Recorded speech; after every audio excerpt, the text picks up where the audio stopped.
Okay, so for today's Edpuzzle, we're going to do just an introduction to Mendelian genetics. So we're going to be kind of applying concepts of statistics and probability to explain variation. So let's go. So we're going to start with Mendel's experiments that he completed. But some basic background knowledge. Every living thing has a set of traits that is inherited from its parent or parents. And the study of biological inheritance is what is called genetics. Gregor Mendel was an Austrian monk who studied the inheritance of pea plants. We're going to go, well, why peas? Peas are what's called a model organism, which is an organism that's really easy to study, and you'll see why when we keep going with this. They're small, they're easy to grow, and we can produce hundreds of offspring very quickly. You wouldn't want to use humans in this experiment because it takes 9 months to produce an offspring, and you're most of the time only getting one offspring each time. So peas, you're getting hundreds of offspring very quickly, and also they're easy to grow and small. So if you're dealing with hundreds of them, you want to keep them small. So let's first look a little bit at fertilization. For sexual reproduction, male and female reproductive cells merge to produce a new cell. But in peas, this would produce a small embryo encased in a seed. So we'll look in depth with that. So we were able to determine traits, and traits are specific characteristics. So for seeds, this could be seed color or plant height, how tall a plant grows from a specific seed. And we just want to keep those things in mind when we're going forward with all of this. So Mendel had different groups of peas that were true breeding. So this meant that they were self-pollinating and only produced offspring with specific traits. So the cross-pollination of Mendel's peas. So we have to remember that Mendel didn't know much about genetics really at all. You already know more than Mendel knew about genetics. However, he knew a ton about peas and a ton about flowers and plants. So he used that information that he knew, knowing that there were different colors and you would mix different ones together, you'd get different products. He used that information to complete his study. So let's first look at how Mendel did this. He did the cross-pollination of peas. So we see here these flowers possibly look a little bit different than our last slide. Let's go back one. So you can see this flower has the female part and the male part. What Mendel did for his study is he actually removed, for this one, he removed the female part, and for this one, he removed the male part. This allowed him to determine exactly which crosses he wanted to use rather than the flowers actually pollinating themselves. So flowers are able to pollinate themselves, and then they would produce seeds. So Mendel wanted this study to be very specific. So he decided to cross two groups of what are called true breeding peas to see what traits would be inherited. So he was going to cross a set of flowers or peas that are only green with a set of flowers and peas that are only yellow.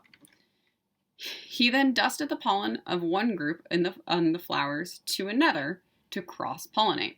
So let's say these were our green ones, he cross-pollinated with our yellow ones. The resulting offspring would be what are called our hybrids, created from a cross of true breeding individuals. So these are our characteristics of the peas that Mendel used. He was studying the shape, the color of the seeds versus the flower color or the pod shape or pod color. So again, this gives us a lot of different traits just off of the peas themselves. So we'd look if they were round or wrinkled, yellow or green, purple and white. Again, giving them a lot of variation. So let's look a little bit about genes and alleles. So genes are passed from one generation to the next and determine an individual's characteristics.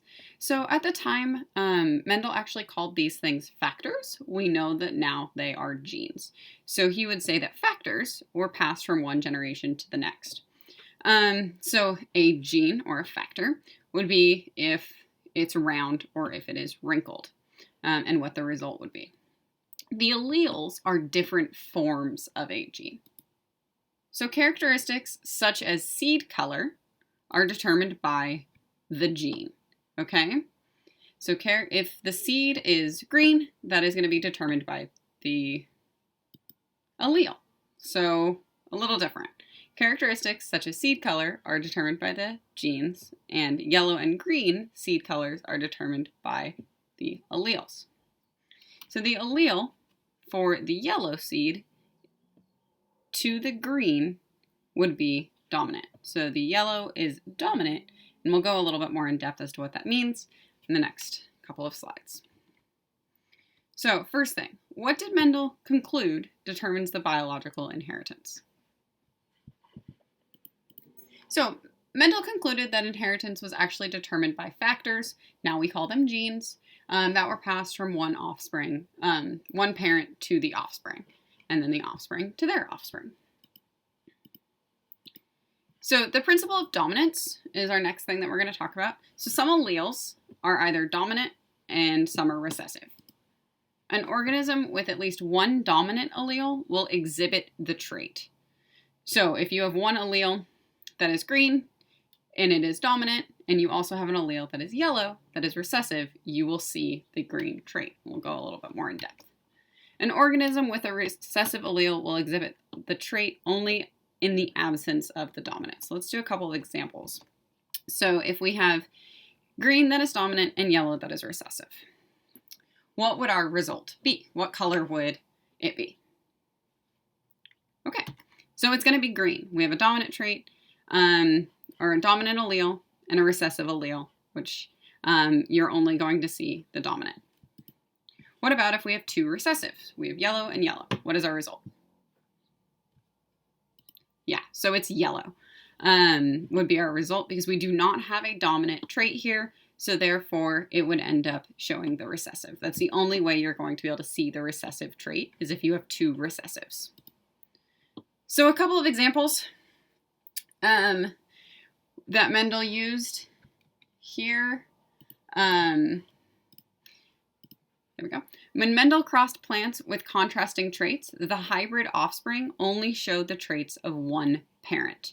So we had round seed-shaped, yellow color, seed color, purple flower, smooth pod, green pod.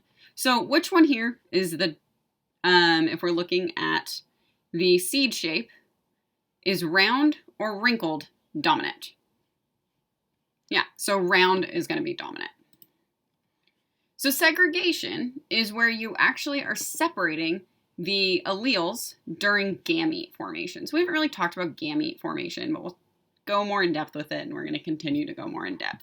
But basically, during reproduction, you will have gametes that are formed, which gives you kind of each specific traits. So the green and the yellow are going to mix together. They are going to reproduce. Since green is dominant, you're only going to get green offspring. Now, during our F1, which is our kind of their offspring, when they're crossed with each other, we end up getting mostly green, but we also get some yellow. So how does this happen? First question, what is segregation? So we'll just go back. Segregation is the separation of alleles during gamete formation. So what proportion of the F2 offspring were yellow? Yeah, so 1 out of 4, or 1/4 of the offspring were yellow. You had one yellow one versus the 3 green. So 1 out of 4 were yellow.